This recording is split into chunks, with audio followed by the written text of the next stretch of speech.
Hello guys, അപ്പോൾ തുടങ്ങാം. This is ബൊഗ്വേ ചാനൽ. വിജയുടെ സത്യപ്രതിജ്ഞ നീളും. വമ്പൻ ട്വിസ്റ്റുകളാണ് തമിഴ്നാട്ടിൽ നടക്കുന്നത്. ഇന്ന് രാവിലെ 11 മണിക്ക് ചെന്നൈയിലെ ജവഹർലാൽ നെഹ്റു ഇൻഡോർ സ്റ്റേഡിയത്തിൽ വെച്ച് വിജയുടെ സത്യപ്രതിജ്ഞ നടക്കാനിരുന്നതാണ്. പക്ഷേ 118 MLA മെജോറിറ്റി കാണിക്കാത്തത് പക്ഷം ഗവർണർക്ക് അനുമതി നൽകാൻ കഴിയില്ല എന്ന് പറഞ്ഞ് തിരിച്ചയക്കുകയായിരുന്നു TVK സംഘത്തിന്. എന്തുകൊണ്ടാണ് ഗവർണർ ഒറ്റകക്ഷി ഇത്രയും വലിയ ഭൂരിപക്ഷമുള്ള ഒരു പാർട്ടിക്ക് ഗവൺമെന്റ് ഫോം ചെയ്തിട്ട് അതിനുശേഷം സമയം കൊടുക്കാത്തതെന്നാണ് പല പാർട്ടിക്കാരും ഇപ്പോൾ സംസാരിക്കുന്നത്. ഇപ്പോൾ TVKക്ക് സംയോജിതമായി സംസാരിക്കാനായിട്ട് ഇടതുപക്ഷ മുന്നണികളും ആൻഡ് VCK പാർട്ടികളും വന്നിട്ടുണ്ട്. അവർക്ക് എന്തുകൊണ്ടാണ് കൊടുക്കാത്തതെന്ന് അവർ മാധ്യമങ്ങളോട് സംസാരിച്ചിട്ടുണ്ട്. കാരണം ഒറ്റയ്ക്ക് ഒരു പാർട്ടി വന്നു, അത് ഭൂരിപക്ഷം നേടി, അവർക്ക് ഗവൺമെന്റ് ഫോം ചെയ്യാനുള്ള അവസരം കൊടുക്കാത്ത എന്താണെന്നുള്ള ചോദ്യങ്ങൾ ഉയർന്നിട്ടുണ്ട്. എന്തുകൊണ്ടാണ് ഗവർണർ ഇങ്ങനെ വലിച്ചു നീട്ടുന്നത്, അല്ലെങ്കിൽ ഇത്രയും ബുദ്ധിമുട്ടിക്കുന്നത് എന്നുള്ള ചോദ്യങ്ങളും വരുന്നുണ്ട്. ഇതോടൊപ്പം തന്നെ കമലഹാസനും വന്നിട്ടുണ്ട്. ഇത് ജനങ്ങളുടെ ഒരു വോട്ടിനെ നിങ്ങൾ നിഷേധിക്കുന്നതാണ്, ജനങ്ങളുടെ തീരുമാനത്തിൽ നിഷേധിക്കുന്ന രീതിയിലുള്ള പ്രവർത്തനങ്ങളാണ് ഇപ്പോൾ ഗവർണറുടെ സൈഡിൽ നിന്ന് നടക്കുന്നത്. അതുകൊണ്ട് എത്രയും പെട്ടെന്ന് തന്നെ TVKക്ക് ഗവൺമെന്റ് ഫോം ചെയ്യാൻ സമ്മതിക്കണമെന്നാണ് കമലഹാസന്റെ സൈഡിൽ നിന്നും പറഞ്ഞതായിട്ട് മാധ്യമ വൃത്തങ്ങൾ പറയുന്നത്. പ്രകാശ് രാജും ഇതിനോടൊക്കെ പറയുന്നു, എന്തുകൊണ്ടാണ് ഇത്രയും നീളുന്നത്, ഒറ്റകക്ഷി ഭൂരിപക്ഷം പിടിച്ചില്ലേ, അപ്പോൾ അവർക്ക് ഗവൺമെന്റ് ഫോം ചെയ്യാൻ സമയം കൊടുത്തിട്ട് അതിൻ്റെ ഒരു പീരീഡിൻ്റെ അകത്ത് അവർക്ക് MLA സെറ്റാക്കിയാൽ പോരെ, പിന്നെ എന്താണ് ഇതിന് ഇത്ര തടസ്സമെന്ന് BJP ഉള്ളിൽ കയറ്റാനുള്ള ശ്രമങ്ങളാണോ എന്നുള്ള സംസാരങ്ങളും അവിടെ നിന്ന് നടക്കുന്നുണ്ട്. അപ്പോൾ കമലഹാസനും പ്രകാശ് രാജും മറ്റു പാർട്ടികളും എല്ലാവരും സംഖ്യാകക്ഷികളായിട്ട് വിജയ്ക്ക് സപ്പോർട്ട് നൽകുന്നുണ്ട്. എന്തുകൊണ്ടാണ് ഗവൺമെന്റ് ഫോം ചെയ്യാൻ സമ്മതിക്കാത്തത്, ഒരു പാർട്ടിക്ക് ഇത്രയും പക്ഷം സീറ്റുകൾ ഉണ്ടായിരുന്നിട്ട് കൂടി പിന്നെ എന്തുകൊണ്ടാണ് മടിക്കുന്നത് ഗവർണർ? 118 തന്നെ വേണമെന്ന് വാശി പിടിക്കുന്നത് എന്തിനാണെന്നാണ്. 118 തീർച്ചയായിട്ടും വേണം, മെജോറിറ്റി MLA സീറ്റുകൾ 118 തന്നെയാണ് ഭരണത്തിൽ വരണമെങ്കിൽ. പക്ഷേ ഇപ്പോൾ ഈ 113 സീറ്റ് ഇങ്ങനെ ഇരിക്കെ ഇവർക്ക് ഗവൺമെന്റ് ഫോം ചെയ്യാനുള്ള അനുവാദം കൊടുക്കാൻ യാതൊരു ബുദ്ധിമുട്ടുമില്ല. എന്നിട്ടും എന്തിനാണ് ഗവർണർ ഇത് പിടിച്ചു വയ്ക്കുന്നത് എന്നാണ് പറയുന്നത്. ഇത് പല വഴിത്തിരിവിനും തിരിച്ചു പോക്കിനും വേണ്ടിയിട്ടുള്ള ശ്രമങ്ങൾ നടത്താനും കൂടെയാണെന്നും പറയുന്നുണ്ട്. അതായത് എന്തെങ്കിലും സമയങ്ങൾ കൊടുത്ത് ആരെങ്കിലും അകത്ത് കയറ്റാനുള്ള ശ്രമമാണെന്നും പറയുന്നുണ്ടെന്നായിട്ട് അവർ പല മാധ്യമ വൃത്തങ്ങളും പറയുന്നുണ്ട്. ഇനിയിപ്പം BJP ഉള്ളിൽ കയറ്റാനുള്ള ശ്രമങ്ങളാണ്, BJP തമിഴ്നാട്ടിൽ ഇറങ്ങാനുള്ള ശ്രമങ്ങളാണ്, അതുകൊണ്ടാണ് ഇങ്ങനെ വലിച്ചു നീക്കുന്നു എന്നുള്ള സംസാരങ്ങൾ നടക്കുന്നുണ്ട്. ഇന്ന് രാവിലെ ലോക്ഭവനിലേക്ക് TVK തലവർ തളപതി വിജയും പോയപ്പോഴും 45 മിനിറ്റോളം സംസാരങ്ങൾ നടന്നുവെന്നാണ് അറിയാൻ കഴിയുന്നത്. അതിലും ഗവർണർ നിലപാട് ഉറച്ചു തന്നെയാണ് നിൽക്കുന്നത്. 118 MLA വന്നേ മതിയാകൂ. ആ ഒരു സീറ്റ് 118 MLA സൈൻ കിട്ടിയതിന് ശേഷം നിങ്ങൾക്ക് ആ ഒരു സത്യപ്രതിജ്ഞ ചടങ്ങ് എത്രയും പെട്ടെന്ന് തന്നെ നടത്താൻ കഴിയും. അതുവരെ എന്തായാലും അതിൽ സമ്മതിക്കാൻ കഴിയില്ലെന്നും കൂടാണ് ഗവർണർ പറയുന്നത്. അപ്പോൾ ഇതുമായിട്ട് ബന്ധപ്പെട്ട് DMK സ്റ്റാലിൻ ഒരു റിപ്പോർട്ടുമായിട്ട് ഒരു മന്ത്രിസഭയിലായിട്ട് ഒരു മീറ്റിംഗ് ആയിട്ട് പറഞ്ഞിട്ടുണ്ടായിരുന്നു.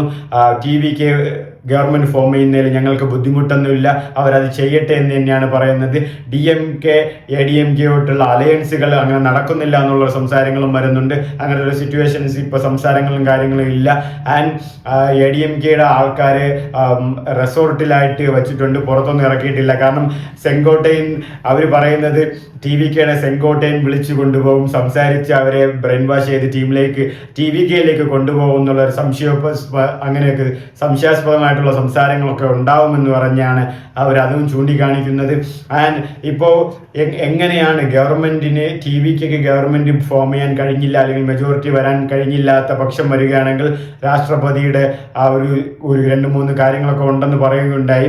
ഗവർണറുടെ ഭരണം രാഷ്ട്രപതിയുമായിട്ടുള്ള സംസാരങ്ങളൊക്കെ മുന്നിൽ നിൽക്കുമെന്നുള്ള ടോക്കുകളൊക്കെ വന്നിട്ടുണ്ടായിരുന്നു. അപ്പോൾ എന്തുകൊണ്ടാണ് ഇത്രയും നീളുന്നത്? കാരണം ഗവൺമെന്റ് കൊടുക്കേണ്ടതല്ലേ, ഗവൺമെന്റ് ഇപ്പോഴും ഫോം ചെയ്യേണ്ടതല്ലേ, അവർക്ക് എന്തുകൊണ്ടാണ് കൊടുക്കാത്തതെന്ന് ജനങ്ങളും ചോദിച്ചു തുടങ്ങി. ആൻഡ് അവർ ഒരുപാട് സെക്യൂരിറ്റീസ് ടൈറ്റൻ ചെയ്തിട്ടുണ്ട്. കാരണം ഇനി തമിഴ്നാട്ടിൽ ജല്ലിക്കെട്ട് നടന്ന പോലത്തെ പ്രതിഷേധങ്ങളും കാര്യങ്ങളും ഇനിമോ നടക്കുമോ എന്നുള്ള പേടിയുണ്ട്. കാരണം വിജയ്ക്ക് സത്യപ്രതിജ്ഞ കൊടുക്കാൻ തയ്യാറാകാത്തതിനാൽ, അല്ലെ കൊടുക്കാൻ വിസമ്മതിക്കുന്നതിനാൽ വേറെ പ്രശ്നങ്ങളും കാര്യങ്ങളും ഉണ്ടാകുമോ എന്നുള്ള സംശയങ്ങളും അവിടെ ഉയരുകയാണ്. അപ്പോൾ ഒരുപാട് പ്രശ്നങ്ങൾ ഇതിൻ്റെ ഇടയിൽ തന്നെ വരുന്നുണ്ട്. അപ്പോൾ എന്ത് ചെയ്യണമെന്ന് അറിയാതെയാണ് തമിഴ്നാട് പൊളിറ്റിക്സ് ഇപ്പോൾ കറങ്ങി നടക്കുന്നത്. ഒരു സൈഡിൽ ഇങ്ങനെ നടക്കുന്നു, ട്വിസ്റ്റോട് ട്വിസ്റ്റ്.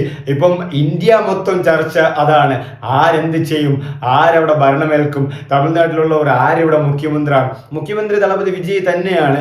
പക്ഷെ എന്നിരുന്നാലും ആ സത്യപ്രതിജ്ഞ നീളുകയാണ്, ആ ഒരു സംരംഭം നീളുകയാണ്, ആ ഒരു സിറ്റുവേഷൻ നീളുകയാണ്, ആ ഒരു കണ്ടീഷൻ നീളുകയാണ്. അപ്പോൾ എന്ത് ചെയ്യണം, എന്തൊക്കെ ചെയ്യണം, ആരെയൊക്കെ എന്തൊക്കെ കൂട്ടണം ഒരു പിടിയില്ലാതെ ഇരിക്കുകയാണ്. അപ്പോൾ ഇതുമായിട്ടുള്ള ബന്ധപ്പെട്ട ആക്ഷൻ ടൈറ്റൻ പ്ലാനുകളൊക്കെ നടക്കുന്നുണ്ട്. സെങ്കോട്ടൈൻ അണ്ണാവിടെ സൈഡിൽ നിന്നും അങ്ങനെ എല്ലാവരുടെ സൈഡിൽ നിന്നും എല്ലായിടത്തും ആൾക്കാരെ സെറ്റാക്കാനുള്ള ടൈറ്റൻ ആയിട്ടുള്ള ഒരു കാര്യങ്ങളൊക്കെ നടക്കുന്നുണ്ട്. എത്രയും പെട്ടെന്ന് തന്നെ സീറ്റുകൾ ഭൂരിപക്ഷമാക്കും, അല്ലെങ്കിൽ ഈ പ്രതിഷേധവും കാര്യങ്ങളും ഉണ്ടാകാൻ സാധ്യത കൂടുതലാണ്. കാരണം ഇത് എല്ലാവരും പറയുന്നത് അത് തന്നെയാണ്, ഗവൺമെന്റ് ഫോം ചെയ്യാനുള്ള അനുവാദം അവകാശവും അവർക്ക് കൊടുക്കാമെന്നുള്ളതാണ്. അത് കഴിഞ്ഞ് ഒരു സുപ്പീരിയർ പീരീഡ് കൊടുത്ത് അതിനകത്ത് അവർക്ക് MLA ഫോം ചെയ്യാൻ കഴിയാനുള്ള ഒരു സമയം കൊടുക്കണമെന്നും കൂടെയാണ്.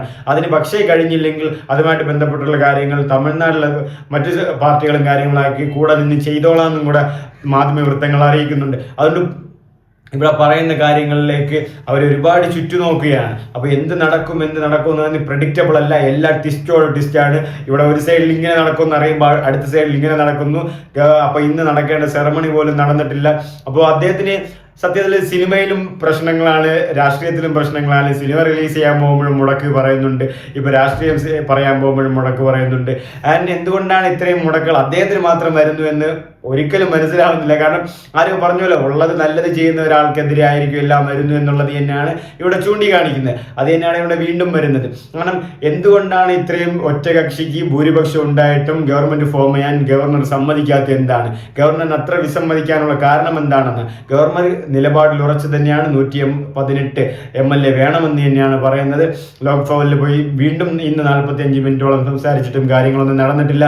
അപ്പോൾ വരുന്ന ദിവസങ്ങളിൽ അല്ലെങ്കിൽ വരുന്ന മണിക്കൂറുകൾ എന്ത് നടക്കുമെന്നുള്ളത് അൺപ്രഡിക്റ്റബിൾ ആണ്. എന്ത് വേണോ നടക്കാം, എപ്പോൾ വേണോ നടക്കാം, ആര് വേണോ മറിയാം. അപ്പോൾ നമുക്ക് കണ്ടു തന്നെ അറിയണം. അപ്പോൾ ഏറ്റവും നല്ലൊരു നിമിഷത്തിലേക്കായി നമുക്ക് കാത്തിരിക്കാം. ജോസഫ് വിജയനും ഞാൻ ആ ഒരു നേട്ടത്തിനായിട്ട് അല്ലെങ്കിൽ ആ ഒരു മൊമെന്റിനായിട്ട് എല്ലാവരും വെയിറ്റ് ചെയ്യാണ്. തമിഴക മക്കൾ മാത്രമല്ല, ഇന്ന് ഇന്ത്യ വരെ മൊത്തം വെയിറ്റ് ചെയ്യാണ്. അങ്ങനത്തെ ഒരു സിറ്റുവേഷൻ, ആ ഒരു മൊമെന്റ് എപ്പോഴാണെന്ന് പറഞ്ഞ്